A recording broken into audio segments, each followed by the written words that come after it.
Alright everyone, hi. Our project was accent modification and we have Russian fricatives. I'm Becky Cram or Rebecca Cram, Paige Kelly, Mary Selby, Allison Elwell, and here we go.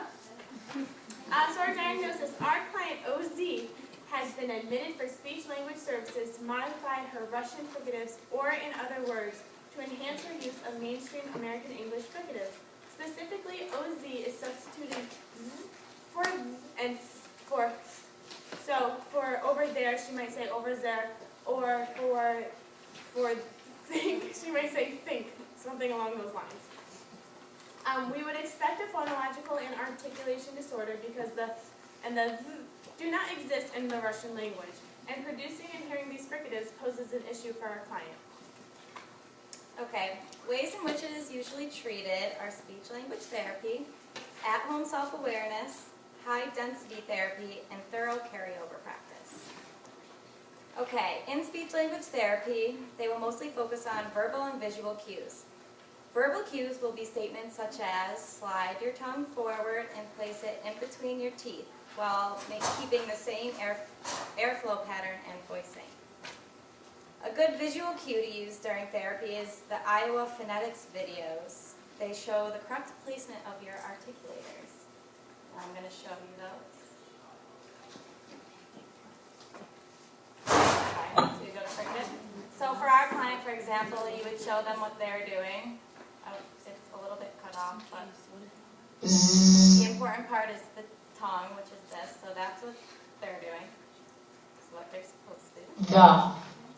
And then Fa. F for voiceless.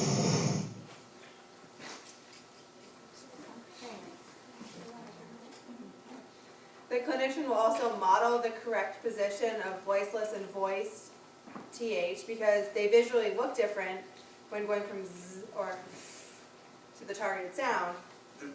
A mirror will also be used to show them the difference so the client can see it on themselves. Wave surfer can also be used in therapy and to teach our client OZ how to use it on her own. For high-density stimuli, is used during clinician-directed therapy, something like drill, which includes a lot of repetition of the stimuli being the voiced and voiceless TH.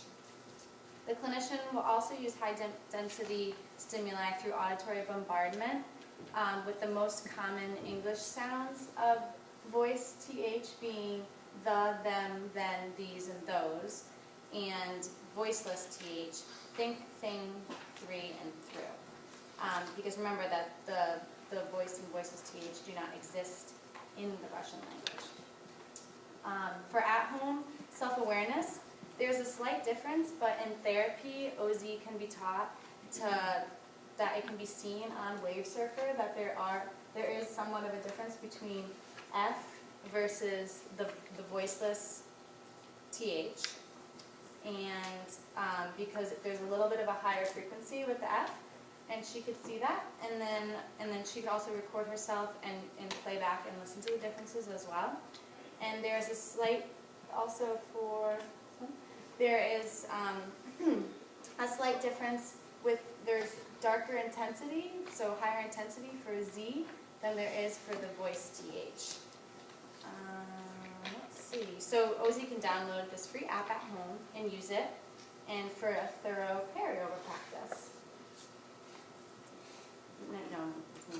And then we have a video, an example video of therapy. Look over there. You slide your tongue Yeah, just roll with it. forward and energy and there. There. Good. With my teeth.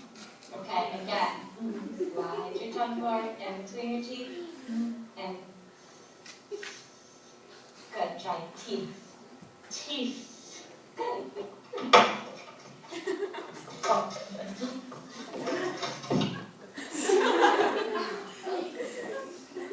That's all.